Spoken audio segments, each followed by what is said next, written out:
नमस्कार बंधुरा आज के बनाते जाচ্ছি आलू और मटर दिए घुगनी। पेঁয়াজ टमेटो केटे रेखेছি, आलूও केटे নিয়েছি। আর দুপুরবেলা মটরটা ভিজিয়ে দিয়েছিলাম যাতে মটরটা ভালোভাবে করে ফুলে যায়। ফুলে গেছে, চলো এবারে মটরটা সিদ্ধ করতে দিই। মটরটা আমি সিদ্ধ করতে দিয়ে দিচ্ছি। ওর থেকে দিয়ে দিচ্ছি একটুখানি দারুচিনি, লবঙ্গ আর এলাচ। দিয়ে দিচ্ছি সামান্য পরিমাণে একটু হলুদ গুঁড়ো। এবার এটাকে আমি মিডিয়াম ফ্লেমে ঢাকা দিয়ে দিচ্ছি সেদ্ধ হওয়ার জন্য। প্রায় 60% মতো সিদ্ধ হয়ে গেছে। এবারে আমি আলুগুলো এতে দিয়ে দেবো সেদ্ধ হওয়ার জন্য, একসঙ্গে সিদ্ধ হয়ে যাবে। আলুগুলো দিয়ে দিয়েছি। আলু আর মটর আমার সিদ্ধ হয়ে গেছে। এবার এটাকে আমি নামিয়ে নিচ্ছি। এবার আমি কড়াইতে দিয়ে দিচ্ছি সর্ষের তেল। এটা গরম হয়ে যাওয়ার পর দিয়ে দিচ্ছি কুচানো পেঁয়াজ। আমার ভালো করে ভাজা হয়ে গেছে। এরপর দিয়ে দিচ্ছি 2 কোয়া মতো রসুন বাটা, 1 চামচ মতো আদা বাটা।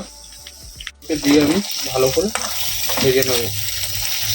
এখন ভেজে নেওয়ার পর এরপরে দিয়ে দিচ্ছি কুচানো টমেটো।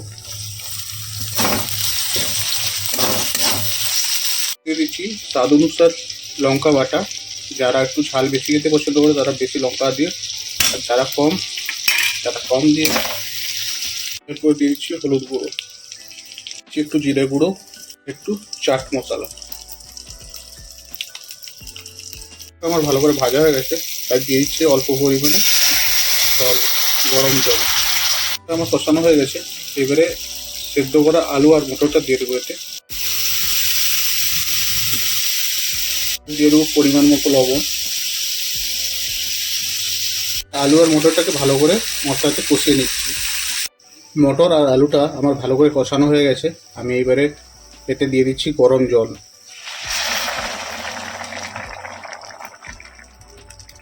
জল দেওয়ার পর এটা ফুটে উঠেছে। 2 মিনিটের জন্য এটাকে আবার ঢাকা লাগিয়ে দেবো মিডিয়াম ফ্লেমে। এটা খুলে লবণটা চেক করে নেবেন। এরপরে অল্প একটু গরম মশলা দিয়ে ঘেটে দেবেন। বাস, আমার ঘুগনি রান্না করা রেডি হয়ে গেল।